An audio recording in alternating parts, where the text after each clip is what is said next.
25. The Travelling People. Egwene rode Bella, both keeping their eyes nervously on the wolves trotting ahead. Egwene kept looking around for the rest of the pack, which Perrin could have told her were a ways off.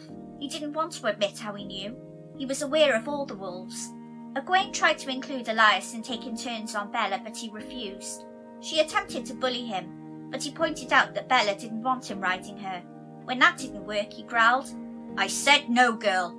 They travelled southeast for 3 days, now out of the pack's usual hunting grounds, and the forest thinned into grasslands. Perrin's dreams had been blessedly unplagued by Baalzamon since meeting Elias. He dreamt of home, but there was always a wolf present, yet they were still pleasing dreams. They'd eaten well every night, the wolves bringing their catch of rabbits, but Perrin wondered if it was worth the trade of accepting their presence.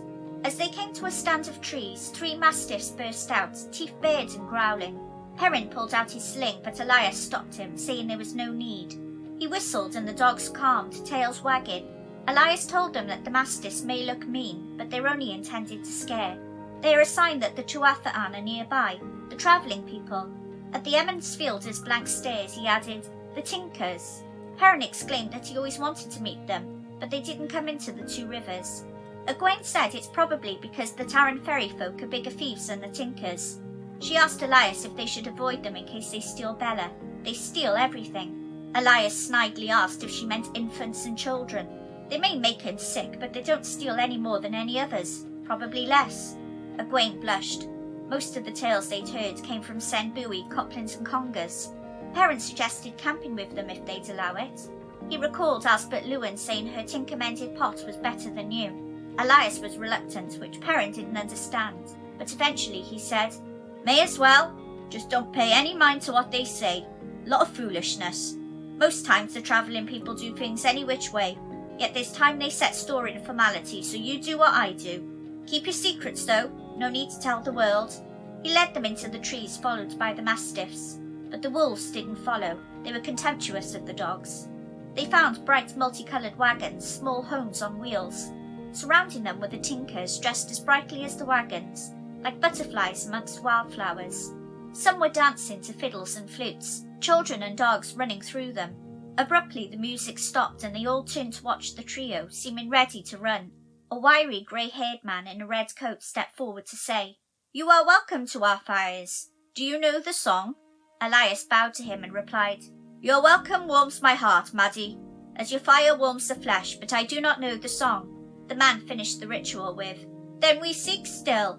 As it was, so shall it be. If we remember, seek and find." He smiled and invited them to join their meal as the music and dancing started back up again. Maddie asked Elias if his friends will stay away, and is told that they will, calling the man Rain. Egwene asked if they're friends, and Perrin is confused what his name really is. Elias explained that his name is Rain. Maddie is his title, which means seeker. They travel to find a song that was lost during the break-in. The Tuatha'an believe it will return the paradise of the Age of Legends. They claim they'll know it when they hear it, and they've searched for 3,000 years. At Rain's fire they meet his wife Isla, a plump woman in yellow and red, who reminded Perrin of Mistress Alvia with her motherliness. She fussed over Egwene as they sat to eat, and a young man joined them, eyes on Egwene. Calling him Aram, Isla mocked him, asking why he's deigned to join his grandparents for a change. Whilst glancing at Egwene, Aram ignored his grandmother and introduced himself to her. To Perrin's surprise, Egwene seemed to like him, when he'd expected her to give him short shrift. He reminded Perrin of Will Alcine, a handsome man back home, who courted a different girl every night. Perrin expressed surprise that the children play with the mastiffs. Aram told him that they do no harm, only scare. They're trained in the way of the leaf. Prompted by Egwene, Aram explained that the leaf lives its appointed time and doesn't fight the wind. It does no harm and nourishes new leaves. Rain told them that it means no man or woman should harm another, ever. There is never an excuse. Perrin was shocked, asking what happens if someone attacks them to rob or kill them. Patiently, Rain explained that if someone hit him, he'd ask why, and if they persisted, he'd run away. He'd prefer to lose his life than harm his spirit with violence, and he'd hope his attacker wasn't harmed too much either. An example is cutting a tree with an axe would harm the axe blade over time. Elias warned Rain to stop trying to convert them. That's what gets them into trouble in the villages, talking their youths and converting them. Isla asked if he plans to teach them his ways of violence, and that when he dies his friends will squabble over his body. Rain hushed her and said that they don't try to convert people, only answer questions. They cannot help it if it's mostly young people who are curious, then asked to join them. Elias remarked that the parents may disagree with them, hence why they're not welcome in towns and cities. Rain said cities are too violent for them anyway. Perrin said that he never looks for violence, but if someone hit him, he'd hit them back, lest it encourage the bullies to take advantage. Aram remarked that some people can't overcome their base instincts. Perrin heard the insult and responded that Aram must be very good at running away, clearly angering the young man. Egwene cut in to say it sounds fascinating, solving problems without resorting to muscle. Aram led her away for a tour of the camp, telling Isla he'll eat at his mother's fire. Perrin apologized for being rude, but Isla said that Aram had started the exchange, and Rain added that Aram struggles with Way of the Leaf. Perrin asked what happens to those who can't follow it, and Rain told them that they leave to settle in villages and are known as the Lost. After they'd eaten, Rain told Elias he has a story to tell if he'll listen. 2 springs ago, a band of Tuatha'an were crossing the waste. Perrin cut in to ask if he means the Aiel waste, and Elias explained that the waste is open to gleemen, peddlers and the Tuatha'an. Merchants from Cairhien were permitted prior to the tree being cut down. Rain added that the Aiel avoid them completely, and he worries that they know the song, but they will not speak with them. It's doubtful though, as they only sing in battle or dirges for their slain.